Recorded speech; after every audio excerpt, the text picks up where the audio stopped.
Welcome to the first video in the Animation Paths Part 1 video series, Animating a Layer. I know that many of you are very anxious to start animating, but the next two packs are going to be devoted to teaching you how to create animation paths, and these are sort of a precursor to actually animating in the software. So to begin, I'm going to talk to you about the Animate mode. And what we're going to do is we're going to animate the door. So I'm just going to disable the karate rabbit and the punching bag from view so that we can get a better look at the door. And I'm actually going to zoom in to the door. So with the animate mode turned on, any transformation that you make with the transform tool will get recorded on the frame that you're on. However, if you turn this off and make a transformation, any movements that you make in the camera view will be applied to the entire layer. And I just realized here that all of my layers only go for one frame. So what I'm going to do is extend all of my layers. I'm just going to turn these back on. Let's have them go for 60 frames. Oh, right. I can't use the keyboard shortcut F5, as you see here, because it turns off my video recording software. So I'm just going to say extend exposure. And now all of my exposures have been extended. We'll turn these off again. So I'll give you an example. So let's find the door. So I'm going to select it here in the camera view, and I'm going to bring up my timeline view toolbar again. So I'll go to Windows, Toolbars, Timeline View, and then I'm going to hit the center on selection so it brings up where my door is. So if I'm somewhere in the middle here of the timeline and this animate mode is off, so it doesn't have that gray depressed looking area around it. And then I'm going to make a move with it, such as closing the door completely. And in fact, I'm going to make it slightly bigger so you don't see any of the sky color around it. And then I click on my red playhead here and I move it across all the cells. You'll notice that this move is permanent, so there's no keyframe, and it doesn't just move from the place it used to be to this current position. It's actually in this current position for all the frames.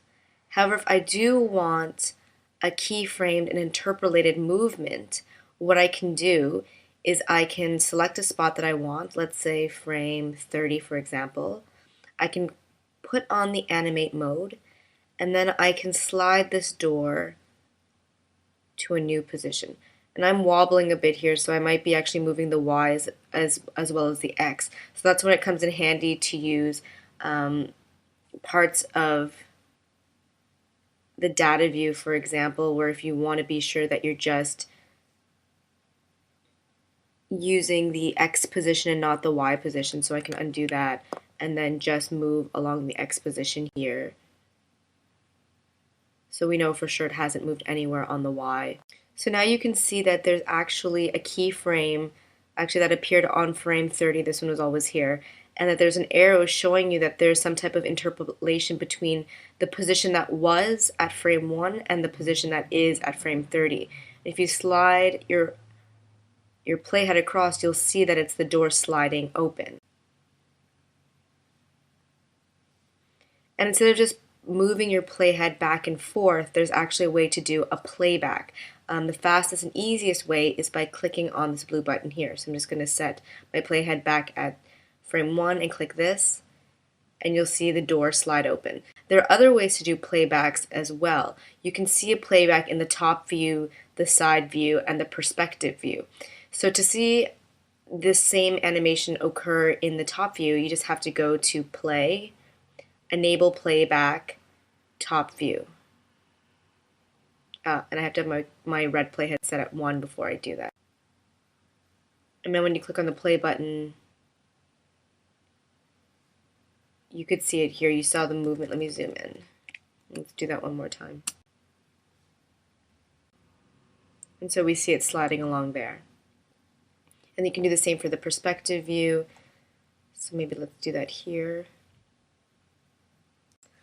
And let's do a simple rotation. So maybe let's look at it from behind. So here's the door here.